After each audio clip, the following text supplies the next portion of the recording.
सो अगर आप एसबीएन में 3 अकाउंट से स्टार्टअप करते हैं तो डेफिनेटली ये आपका मेन अकाउंट है, ये आपकी फर्स्ट आईडी है और इसकी 2 साइड्स हैं आपके पास, ठीक है, एक आपकी लेफ्ट साइड और एक आपकी राइट साइड।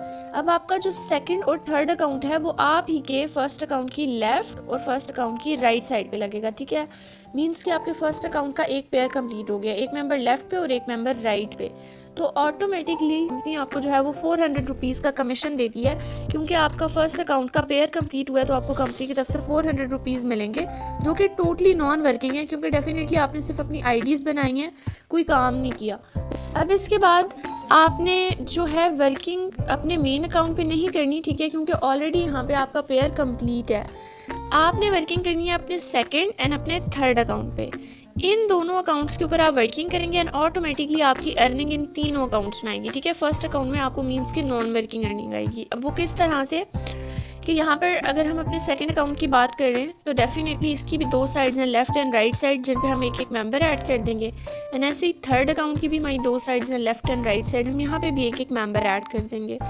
तो इट मीन्स कि हमारे सेकंड अकाउंट का भी पेयर कंप्लीट हो गया, एक मेंबर लेफ्ट एक मेंबर राइट, और इसी तरह थर्ड अकाउंट का भी पेयर कंप्लीट हो गया, एक मेंबर लेफ्ट पे एक मेंबर राइट पे। मीन्स के टोटल 4 न्यू मेंबर्स हमारी टीम में ऐड हुए हैं। अब इसकी अर्निंग हमें किस तरह से आएगी, एक मेंबर लेफ्ट एक मेंबर राइट पे ऐड हुआ है तो डेफिनेटली इसकी अर्निंग जो है वो हमें 400 रुपीज़ अपने सेकंड अकाउंट में रिसीव होगी, क्योंकि सेकंड अकाउंट का ये फर्स्ट पेयर कंप्लीट हुआ है, ठीक है, ये फर्स्ट पेयर कंप्लीट हुआ है। इन द सेम वे अब यहाँ पे थर्ड अकाउंट का भी तो हमारा फर्स्ट पेयर कंप्लीट हुआ है ना, लाइक एक मेंबर लेफ्ट और एक मेंबर राइट साइड पे, तो ऑटोमेटिकली 400 रुपीज़ की अर्निंग हमें हमारे थर्ड अकाउंट में भी जाएगी, क्योंकि थर्ड अकाउंट का फर्स्ट पेयर कंप्लीट हुआ है। सो मीन्स के 4 मेंबर ऐड करने पे हमें 400 की अर्निंग अपने थर्ड अकाउंट में गई, 400 की अर्निंग अपने सेकंड अकाउंट में गई है। बट सवाल ये आता है कि अब हमें इस अकाउंट में क्या अर्निंग जाएगी, क्योंकि हमने कहा था यहाँ पे हमें नॉन वर्किंग अर्निंग आती होती है। सो अगर यहाँ पर देखा जाए हमारा ये जो सेकंड अकाउंट है इस पर हम क्रॉस लगा देते हैं थर्ड, क्योंकि ऑलरेडी हमें अपना फर्स्ट पेयर हमारा कंप्लीट हो चुका था मेन अकाउंट का, जिसकी हमें नॉन वर्किंग इनकम जा चुकी है। अब पीछे ये 2 अकाउंट्स रहते हैं और ये 2 जो टोटल हमारे 4 मेंबर्स हैं, बेसिकली इनकी अर्निंग हमें रिसीव होनी रहती है, ठीक है। तो इसकी अर्निंग हमें इस तरह से डिवाइड होगी कि ये जो 2 मेंबर्स हैं, ठीक है, ये हमारे अगर देखा जाए तो मेन अकाउंट के यहाँ पर अगर हम देखें तो राइट साइड पे बनते हैं, ठीक है। मींस के मेन अकाउंट के राइट साइड पे 2 मेंबर ऐड हुए हैं, ऐसे ही मेन अकाउंट के यहाँ पे लेफ्ट साइड पे भी देखा जाए तो 2 मेंबर्स ऐड हुए हैं, ठीक है। मींस के 2 मेंबर्स यहाँ पे 2 मेंबर्स यहाँ पे, तो 2 मेंबर लेफ्ट और 2 मेंबर राइट, हमारे 2 पेयर्स कंप्लीट होते हैं।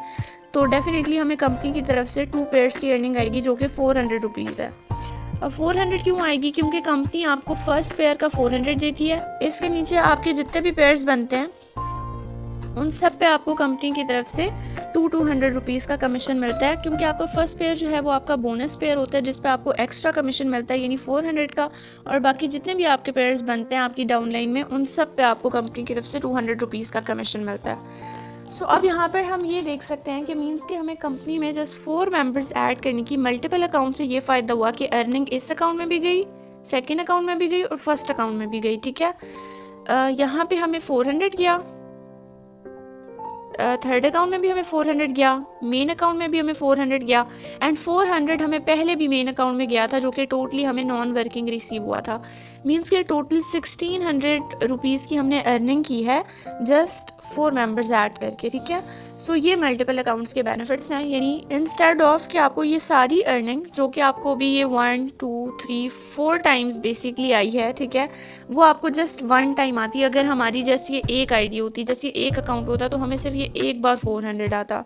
सो इसलिए मल्टीपल अकाउंट्स लगाने के ज़्यादा बेनिफिट्स होते हैं। और आगे भी अगर आप अपनी टीम बनाते हैं ना, लाइक ये मेंबर कोई ज्वाइनिंग करवाता है, ठीक है, ये कोई ज्वाइनिंग करवाता है, ये कोई ज्वाइनिंग करवाते हैं, अर्निंग हमारे थर्ड अकाउंट में भी आया करेगी, मेन अकाउंट में भी आया करेगी, और अर्निंग हमारे सेकंड अकाउंट में भी आया करेगी। मींस कि हमें हर मेंबर की अर्निंग डबल ट्रिपल टाइम जो है वो रिसीव होगी। सो ये बेसिकली बेनिफिट्स थे मल्टीपल अकाउंट्स के।